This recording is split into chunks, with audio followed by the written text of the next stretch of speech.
Hello and welcome. Why Europe is quietly rearming itself. In February 2022, Russian tanks crossed into Ukraine. And within 72 hours, something extraordinary happened. Not on the battlefield, but inside the government buildings of Western Europe. So, countries that had spent 30 years telling themselves that history was over woke up, and Germany announced it would spend 100 billion euros rearming overnight. Poland committed to the largest military expansion in its modern history. Finland and Sweden, nations that had stayed neutral for decades, applied to join NATO within months. Europe is not quite just spending more on defense.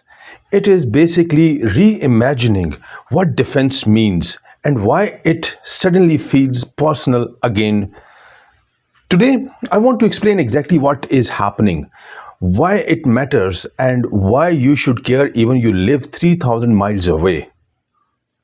To understand what is happening, you need to understand what happened after 1991 when the Soviet Union collapsed, the West exhaled, the Cold War was over, the threat was gone, and Europe made a rationale. If in the hindsight catastrophic or calculation, why spend money on tanks when you need schools and hospitals? So, NATO's guidelines require member states to spend 2% of their GDP on defense. For most of the 2000s and 2010s, most European members ignored that entirely. But in 2014, the year Russia annexed Crimea, only three NATO members in European countries were hitting the 2% target. 3 out of 23. The United States, meanwhile, was carrying the alliance.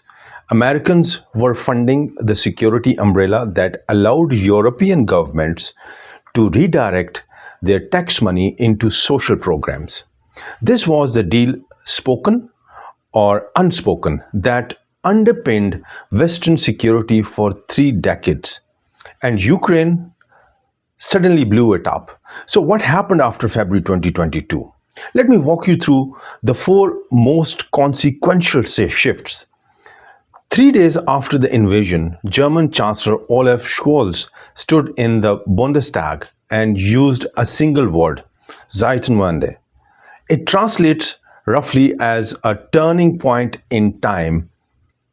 He then announced something that would have been unthinkable in any previous German post-war government: a 100 billion euro special defense budget, immediately off-budget emergency.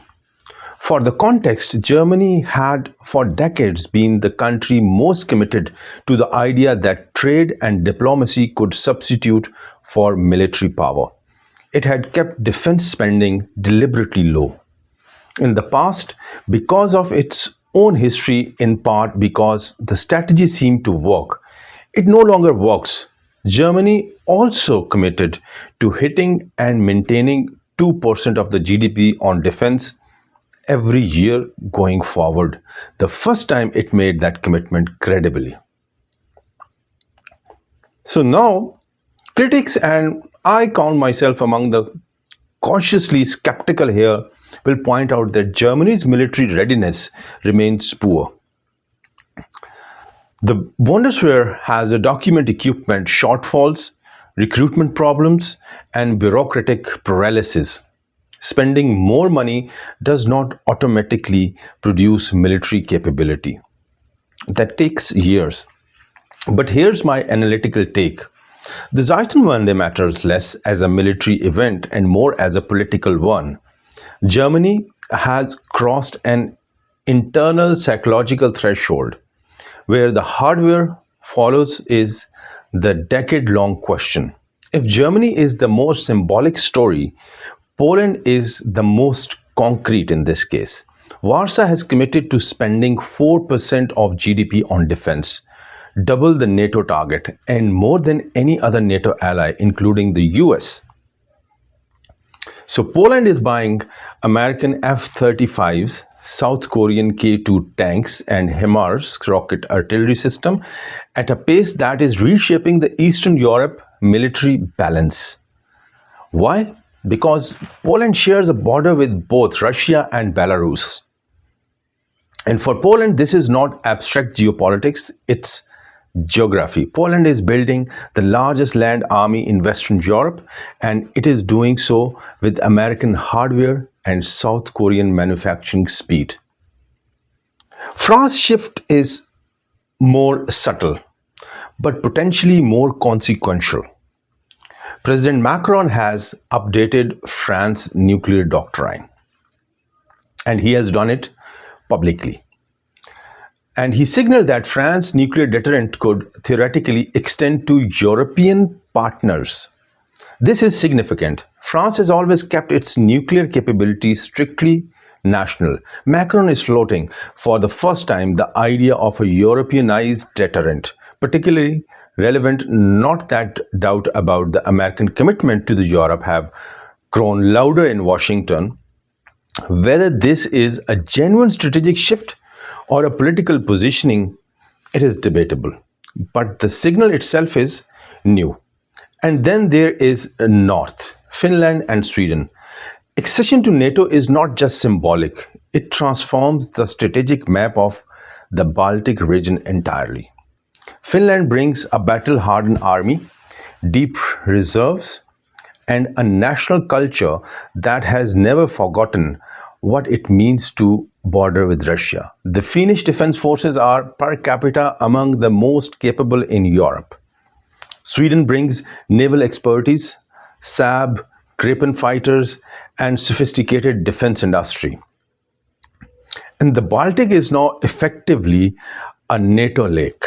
Here is where the analysis gets genuinely complex and genuinely contested as well. European rearmament could mean one of two very different things for NATO.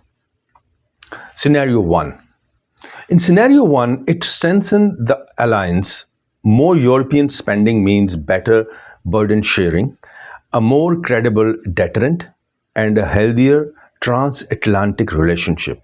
The US remains the leader, but now leads an alliance of capable partners rather than dependents. And in Scenario 2, it accelerates fragmentation. A more capable Europe may be a more autonomous Europe, one less willing to follow American strategic priorities, more likely to pursue its own interests in places where Washington and Brussels disagree. My position, the alliance was already fragmenting. European rearmament does not cause that. It actually responds to it.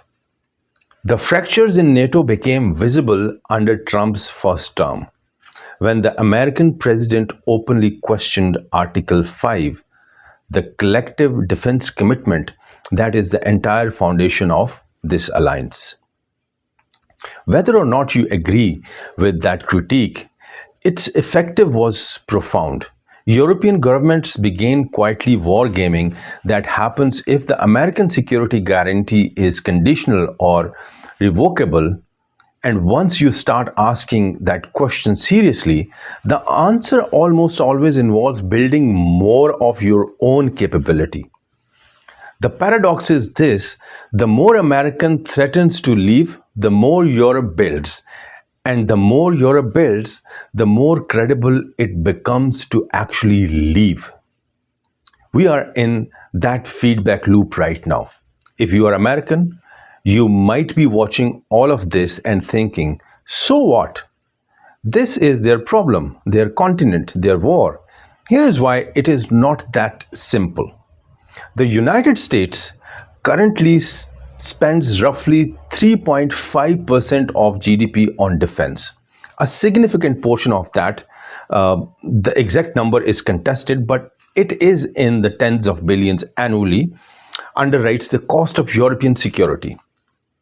That includes the cost of forward deployed American troops in Europe, the logistical infrastructure of NATO, and extended nuclear deterrent.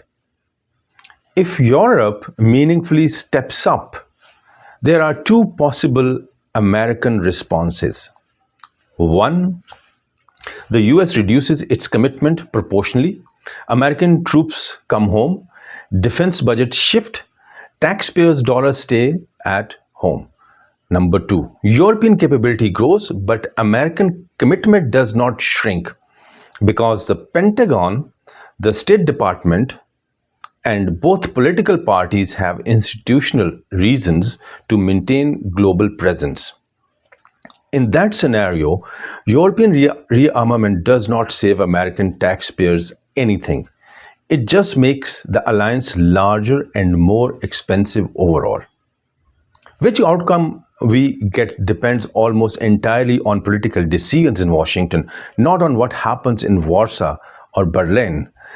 That is the conversation Americans should be having, not whether Europe is spending enough.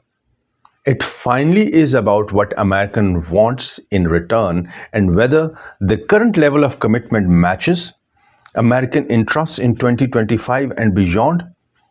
So here is where I land, and I want to be clear so you can push back if you disagree. European rearmament is overdue, largely healthy, and in the long-term interest of a stable international order. Countries that can defend themselves are better allies and better democracies as well.